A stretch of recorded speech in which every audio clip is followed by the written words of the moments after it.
Chapter 24. Calpurnia wore her stiffest starched apron. She carried a tray of Charlotte. She backed up in the swinging door and pressed gently. I admired the ease and grace with which she handled heavy loads of dainty things. So did Aunt Alexandra, I guess, because she had let Calpurnia serve today. August was on the brink of September. Dill would be leaving for Meridian tomorrow. Today he was off with Jem at Barker's Eddy.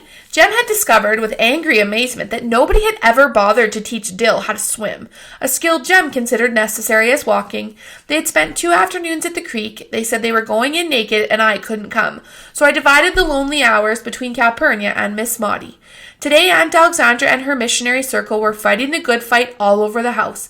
From the kitchen I heard Mrs. Grace Merriweather giving a report in the living room on the squalid lives of the Murinas. It sounded like to me. They put the women out in huts when their time came, whatever that was. They had no sense of family. I knew that would distress Auntie. They subjected children to terrible ordeals when they were 13. They were crawly with yaws and earworms. They chewed up and spat out the bark of a tree into a communal pot, and then they got drunk on it. Immediately thereafter, the ladies adjourned for refreshments. I didn't know whether to go into the dining room or stay out. Aunt Alexandra told me to join them for the refreshments. It was not necessary that I attend the business part of the meeting. She said it would bore me. I was wearing my pink Sunday dress, shoes, and a petticoat, and reflected that if I spilled anything, Calpurnia would have to wash my dress again for tomorrow. This had been a busy day for her. I decided to stay out. "Can I help you, Cal?" I asked, wishing to be of some service. Calpurnia paused in the doorway. "You be still as a mouse in that corner," she said, "and you can help me load up the trays when I come back." The gentle hum of ladies' voices grew louder as she opened the door. "Why, Alexandra, I never saw such Charlotte. Just lovely. I never can get the crust like that. Never can. Who'd have thought a little dewberry tarts, Calpurnia? Who'd have thought it? Anybody tell you that preacher's wife?" "Well, no. Well, she is. And that other one ain't to walking yet." They became quiet, and I knew they had all been served. Calpurnia returned and put my mother's heavy silver pitcher on the tray. "This coffee pitcher's a curiosity," she murmured. "They don't make 'em these days." "Can I carry it in?" "If you be careful and don't drop it. Set it down at the end of the table by Miss Alexandra, down there by the cups and things. She's going to pour." I tried pressing my behind against the door as Calpurnia had done, but the door didn't budge. Grinning, she held it open for me. "Careful now, it's heavy. Don't look at it and you won't spill it." My journey was successful. Aunt Alexandra smiled brilliantly. "Stay with us, Jean Louise," she said. This was a part of her campaign to teach me how to be a lady.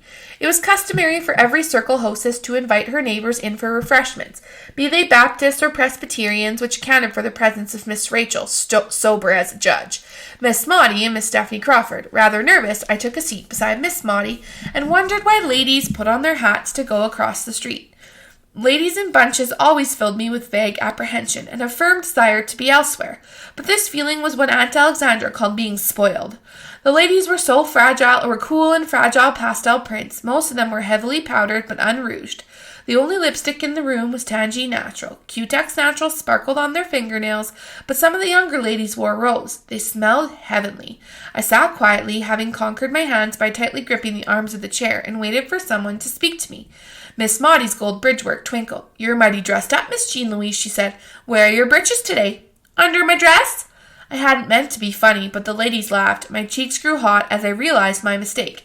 But Miss Maudie looked gravely down at me. She never laughed at me unless I meant to be funny. In the sudden silence that followed, Miss Stephanie Crawford called from across the room. "What you going to be when you grow up, Jean Louise? A lawyer?" "No, ma'am, I hadn't thought about it," I answered, grateful that Miss Stephanie was kind enough to change the subject. Hurriedly, I began choosing my vocation. Nurse, aviator. "Well, why shoot, I thought you wanted to be a lawyer. You've already commenced going to court." The ladies laughed again. "That Stephanie's a card," somebody said. Miss Stephanie was encouraged to pursue the subject. "Don't you want to grow up to be a lawyer?" Miss Maudie's hand touched mine, and I answered mildly enough, "No, ma'am, just a lady." Miss Stephanie eyed me suspiciously, decided that I meant no impertinence, and contented herself with, "Well, you won't get very far until you start wearing dresses more often." Miss Maudie's hand closed tightly on mine, and I said nothing. Its warmth was enough. Mrs. Grace Merriweather sat on my left, and I felt it would be polite to talk to her. Mr. Merriweather, a faithful Methodist under duress, apparently saw nothing personal in singing Amazing Grace, how sweet the sound that saved a wretch like me. It was the general opinion of Maycomb, however, that Mrs. Merriweather had sobered him up and made a reasonably useful citizen of him. For certainly Mrs. Merriweather was the most devout lady in Maycomb. I searched for a topic of interest to her.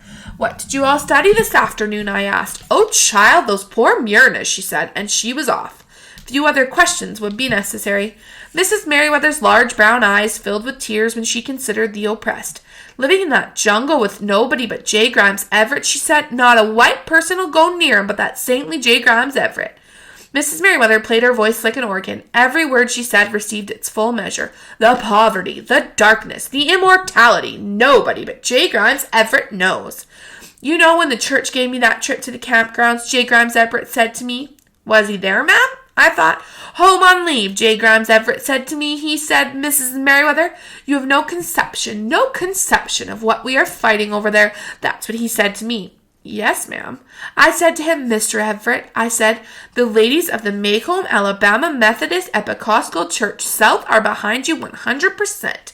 That's what I said to him. And you know, right then and there, I made a pledge in my heart. I said to myself, when I go home, I'm going to give a course on the Myrnas and bring J. Grimes Everett's message to Maycomb. And that's what I'm doing." "Yes, ma'am." And Mrs. Merriweather shook her head. Her black curls jiggled. "Jean Louise," she said, "you are a fortunate girl. You live in a Christian home with Christian folks in a Christian town. Out there in J. Grimes Everett's land, there's nothing but sin and squalor." "Yes, ma'am." "Sin and squalor. What was that, Gertrude?" Mrs. Merriweather turned on her chimes for the lady sitting beside her.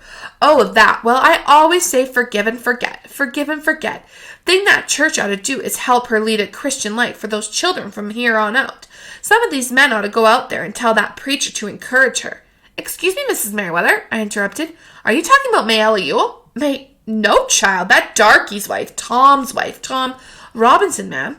Mrs. Merriweather turned back to her neighbor. "There's one thing I truly believe, Gertrude," she continued, "but some people just don't see it my way. If we just let them know we forgive them, that we've forgotten it, then this whole thing will blow over."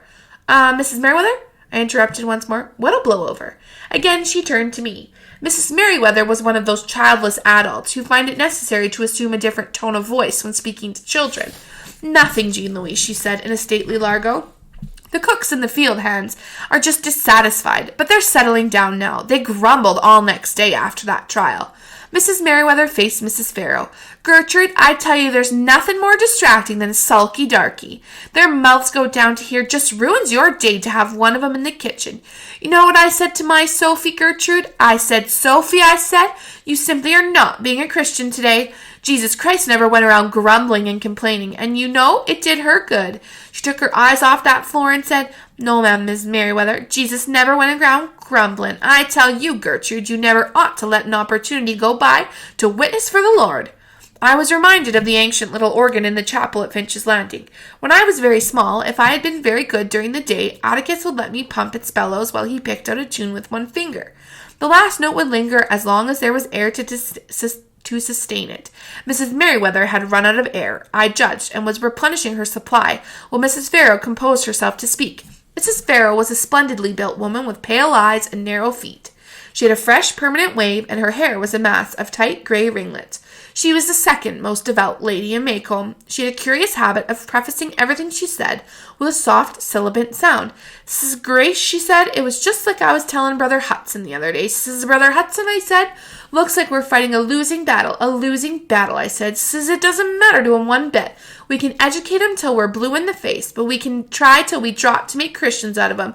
But there's no lady safe in her bed these nights," she said to me. "Mrs. Farrow, I don't know what we're coming to down here," says I, told that was certainly a fact. Mrs. Merriweather nodded wisely. Her voice soared over the clinks of coffee cups and the soft bovine sounds of the ladies munching their dainties. "Gertrude," she said, "I tell you there are some good but misguided people in this town. Good but misguided. Folks in this town who think they're doing right, I mean. Now, far be it from me to say who, but some of them in this town thought they were doing the right thing a while back.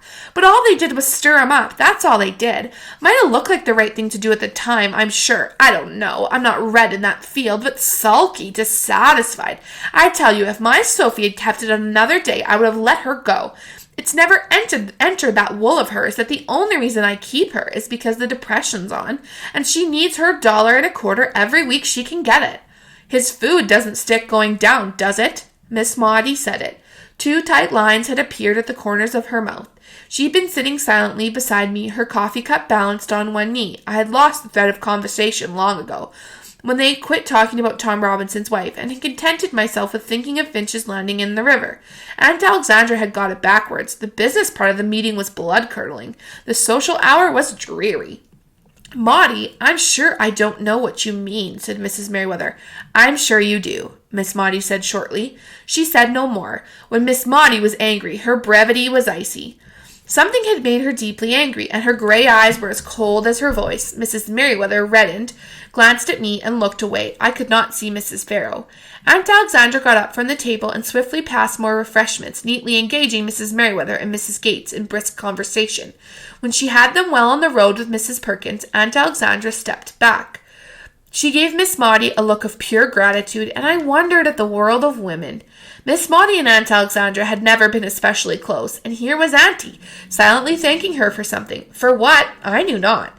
I was content to learn that Aunt Alexandra could be pierced sufficiently to feel gratitude for help given. There was no doubt about it. I must soon enter this world, where on its surface fragrant ladies rocked slowly, fanned gently, and drank cool water. But I was more at home in my father's world. People like Mr. Hecate didn't trap you with innocent questions to make fun of you. Even Jem was not highly critical unless you said something stupid. Ladies seemed to live in faint horror of men, seemed unwilling to approve wholeheartedly of them. But I liked them. There was something about them. No matter how much they cussed and drank and gambled and chewed, no matter how undelectable they were, there was something about them that I instinctively liked. They weren't hypocrites, Mrs. Perkins. Born hypocrites, Mrs. Merriweather was saying. At least we don't have that sin on our shoulders down here. People up there set with them free. But you don't see them sitting at the table with them. At least we don't have the deceit to say to them, yes, you're as good as we are, but stay away from us. Down here, we just say, you live your way and we'll live ours. I think that woman, that Mrs. Roosevelt's lost her mind, just plain lost her mind, coming down to Birmingham and trying to sit with them. If I was the mayor of Birmingham, well, neither of us was the mayor of Birmingham, but I wished I was the governor of Alabama for one day. I'd let Tom Robinson go so quick the missionary society wouldn't have time to catch its breath. Calpurnia was telling Miss Rachel's cook the other day how bad Tom was taking things. She didn't stop talking when I came into the kitchen. She said there wasn't a thing Atticus could do to make him being shut up easier for him. That the last thing he said to Atticus before they took him down to the prison camp was, "Goodbye, Mr. Finch. There ain't nothing you can do now, so there ain't no use trying." Calpurnia said Atticus told her that day they took Tom to prison, he just gave up hope. She said Atticus tried to explain things to him and that he must do his best not to lose hope, because Atticus was doing his best to get him free. Miss Rachel's cook asked Calpurnia, why didn't Atticus just say, "You'll go free," and leave it at that? Seemed like he'd be a big comfort to Tom. Calpurnia said, because you ain't familiar with the law. First thing you learn when you're in a law family is that there ain't any definite answers to anything. Mr. Finch couldn't say something so when he doesn't know for sure it's so.